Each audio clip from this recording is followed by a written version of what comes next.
We are back. Welcome to a new episode of Born to Talk About Sports. I am your host, Steve Bourne, and today we're going to talk about a few different things. Going to start off with, the Olympics are going on. I guess that's probably the biggest news right now. Uh, I'm recording this on Monday night on the first weekend of the Olympics. Canada's off to a pretty decent start, 6 medals in 3 nights, including the first time Canada's ever won a medal in ski jumping. It's a European dominated sport and Canada won a medal in that. So congratulations to the medalists.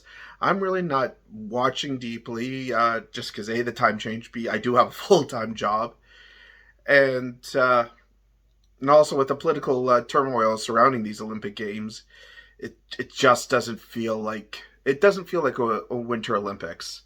I mean, I'm still supporting our Canada's men and women reaching for their full potential and hoping to bring back as much hardware as humanly possible. But these Olympics, it just doesn't feel right. Let me know in the comments if you guys are feeling the same way. Like I said, this Olympics just doesn't feel right. This past weekend also was the NHL skills competition All Star game, and moving on from that because I watched the skills competition. It was fun for what it was. Trevor Zegras put on a bit of a show with the whole dodgeball movie reference and stuff. That was fun. The game, I just can't watch the game. It's a thing for kids, and it's a corporate schmooze fest. I understand why they do it. It's a moneymaker, but if you're a diehard hockey fan wanting to watch good hockey, turn away. Please turn away, because you will be disappointed. And then with the NBA season the trade deadline is coming up this week. Some of the big questions is will Sabonis get traded from the Indiana Pacers? Will the New Jersey Nets move on from James Harden? Will the Lakers make a significant move to boost their roster? Because obviously the Westbrook, LeBron, Anthony isn't. It's just not working. I mean, that team is really, really bad. I know injuries have a say in it, but still, that team is really, really bad. And I'm going to focus a bit, just because I am a homer, on your 2019 NBA champions, probably the last legit NBA champions, the Toronto Raptors. 27-23 going into tonight's game against Charlotte, as I'm recording this, or 27-23 again going into tonight. Now sixth in the East. They're out of that mini play-in scenario. Just came across a set of 4 games in 5 nights and won all 4. They're on a 5-game winning streak and beating some pretty good teams along the way. Atlanta, their record doesn't show it, but outside their 9 games outside of playing Toronto, they're 8-1, and in their last 11, they're 8-3, and 2 of those 3 losses are against the Raptors.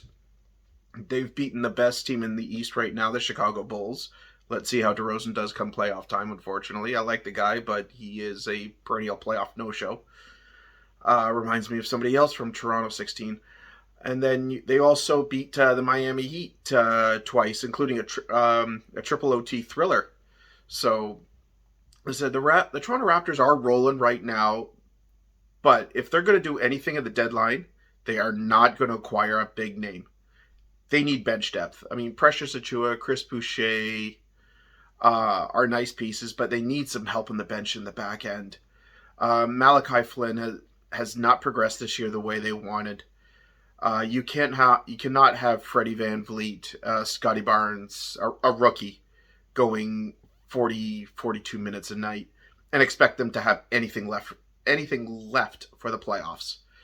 I am looking for the Raptors to make a couple of bench moves. Nothing flashy that'll get the headline spinning, but just enough to take some rest, give some rest to Van Vliet, Scotty Barnes, OG Anunoby. No, that's what I'm looking forward to the Raptors doing at the deadline. Usually the NBA trade deadline, it's either hit or miss. It's either you're going to see a lot of ton of exciting moves or bench depth moves they usually see at the NHL trade deadline, which isn't for another 6 weeks because of COVID. And so, yeah, that's my take on the Raptors right now is that it. I really don't know. They are a very young team. This is the first full year for Fred VanVleet taking over the reins from Kyle Lowry. And Fred VanVleet's going to the All-Star game and in the three-point competition, so you can't say he doesn't deserve it. Fred VanVleet and Pascal Siakam have easily been the Raptors' two best players most of the year. OG Anunoby and rookie Scotty Barnes, who will be up for Rookie of the Year. I don't know if he'll win it. Playing in Toronto is a bit of a handicap, unfortunately. But the Raptors are looking good this year. The only negative thing I will say about the Raptors this year is they can't beat the Detroit Pistons and former coach Dwayne Casey. I mean, the Pistons are probably the second, third worst team in the NBA, 12-40 record, and 2 of those 12 wins are against the Toronto Raptors. I know the old thing, some teams have your number, but please sake, just beat the Pistons once. That's all I'm asking as a Raptors fan. Yeah, but the Raptors this year, or at least they've been either a really hot or cold team. They've gone stretches where they win 6 in a row and stretches where they'll lose 5 of 7. Right now they are on a hot streak, winning 5 in a row, but they've got what I read, 10 of the 11 of their next games are on the road. So here will be the ultimate test for the Raptors. The Leafs are, after playing their old buddy Freddie Anderson tonight, are heading off to Carolina, or heading off to the road out west. So Scotiabank Arena for the next few weeks, or at least week or so, will be empty. And with the Super Bowl coming up, I know I've done a lot of football ones because, like I say, I want to talk about the stuff sports fans are talking about. And right now, the NFL playoffs have probably been the most exciting NFL playoffs we've seen in a long time. So I'll talk a little bit about the Super Bowl now, and I'll do a full preview on my next episode, which will be the day before, which will drop the day before. The one thing that I'm interested in about the Super Bowl is just to see how these players do under pressure. Because outside of a few players for the Rams who were there a few years ago when they pulled a stunningly bad no-show on offense with Jared Goff as quarterback to the Patriots, hardly anybody in this game has actually ever played in the Super Bowl. I mean, Matt Stafford playing in Detroit, that's almost like a right to say you will not succeed in the NFL. But yeah, no. I think that's probably the one thing I'm looking forward to in this Super Bowl is just to see how these guys do under pressure. I expect the first quarter to be really bad offensively.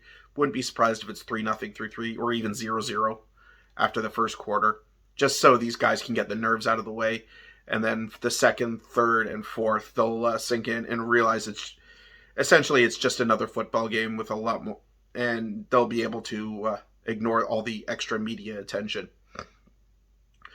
But yeah, so I know this is going to be a short video tonight. I also actually do want to say a little bit of a shout out to a personal friend of mine who I've known for a few years, Zach Wilkins out of Barrie, Ontario. In the Professional Bowlers Tour, the U.S. Open, probably one of the biggest tournaments and toughest tournaments to win, he finished with a very good 23rd finish, and including a perfect 300 game in his final set. So I just want to say a good showing, good shooting, and congratulations on a very good showing in, like I said, one of the toughest tournaments on the Professional Bowlers Tour. So again, like this video, please subscribe. Thank you for making the last video the most watched yet, of almost 40 views. I'm trying to build up the viewer count. I've noticed some comments I've gotten online and through other means, telling what they like, what they don't. Hope you guys like this video. So tell me what you guys think. What's going to happen at the NBA trade deadline? Do you think the Raptors make a big move?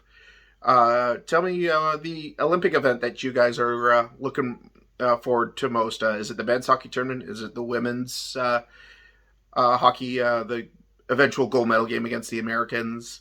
Is it speed skating, downhill skiing? Just let me know in the comments, and let's have an open discussion. And until then, use the hashtag BornSports, and we'll see you next time. Have a good one.